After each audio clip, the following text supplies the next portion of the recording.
Hello everyone, मेरा नाम आदर्श है और इस वीडियो में मैं 10th स्टैंडर्ड की संतवानी अंकिलामी दास तुझा को बहुत ही आसान भाषा में समझाने वाला हूँ। ये संतवानी संत नामदेव जी ने लिखी है। संत नामदेव जी का जन्म 1270 में हुआ था और इनका निधन 1350 में हुआ। संत नामदेव वारकरी संप्रदाय के महान संत कवि थे। इनकी अभंग लिखने की शैली स्टाइल बहुत ही स्ट्रॉन्ग है, लेकिन इनकी अभंग की भाषा आसानी से समझ आने वाली, सीधी और सिंपल है। इन्होंने हिंदी में भी कंपोजिशन किया है, यानी हिंदी में भी लेखन किया है। पंजाब जाकर इन्होंने भगवत धर्म की पताका लहराई।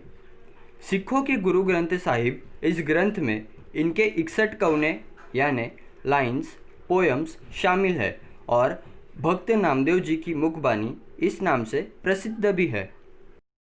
इस अभंग में संत नामदेव ने ईश्वर को यानी श्री विट्ठल को अपनी माता कहा है और खुद को उनके नन्हे बच्चे के रूप में व्यक्त किया है, और वे बहुत ही आस्था के साथ ईश्वर से प्रार्थना करते हैं कि ईश्वर उन पर अपने खुद के नन्हे बच्चे जैसा ही ध्यान दे, और जिस प्रकार एक माता अपने बच्चे को ढेर सारी ममता देती है, वैसे ही ईश्वर भी उन्हें दे।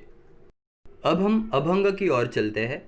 मैं एक बार आपको पूरा अभंग पढ़कर सुनाऊंगा और फिर उसका अर्थ समझाऊंगा। तो अभंग ऐसा है। अग्नि माझी पडे बाळू, माता धावे कनवाळू, तैसा धावे माझ्या काजा, अंकिला मी दास तुझा। सवेची झेपावे पक्षिनी, पिली पडतांची धरणी, भुकेले वत्सरावे, धेनु हुंबरत धावे, वनवा लागला से वनी, पाडस चिंतित हरणी, नामा म्हणे मेघा जैसा, विनवितो चातक तैसा। तो ये था पूरा अभंग। अब हम इस अभंग की शुरुआती पंक्तियों को समझते हैं। अग्नि माझी पडे बाळू, माता धावे कनवाळू, तैसा धावे माझिया काजा, अंकिला मी दास तुझा। अर्थात अगर कभी दुर्घटनावश एक नन्हा सा बच्चा अग्नि में गिर जाता है तो अपने बच्चे को बचाने के लिए उसकी डरी हुई माँ किस प्रकार कुछ भी करके उसे बचाती है, उसी तरह हे ईश्वर, आप भी मेरी सहायता करने के लिए आना।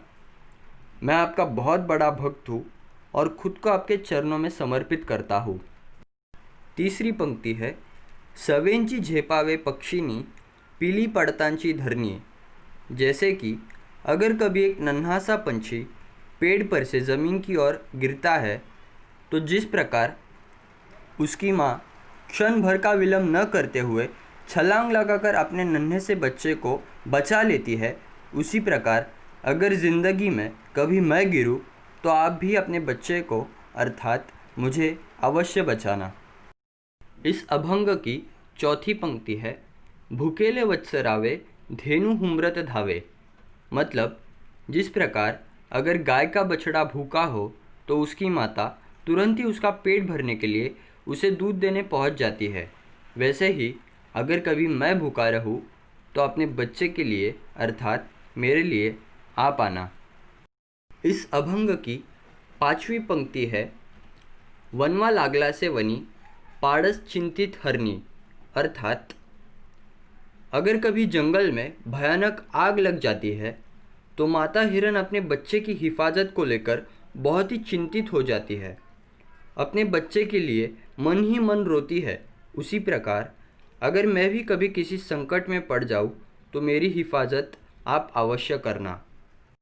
अब ये इस अभंग की आखिरी पंक्ति है। चलिए इसका भी अर्थ समझ लेते हैं। नामा म्हणे मेघा जैसा, विनवितो चातक तैसा। संत नामदेव कहते हैं कि हे विट्ठल, आप एक बादल जैसे हो और मुझ पर हमेशा अपनी कृपा की, दया की, प्रेम की वर्षा बरसाइए।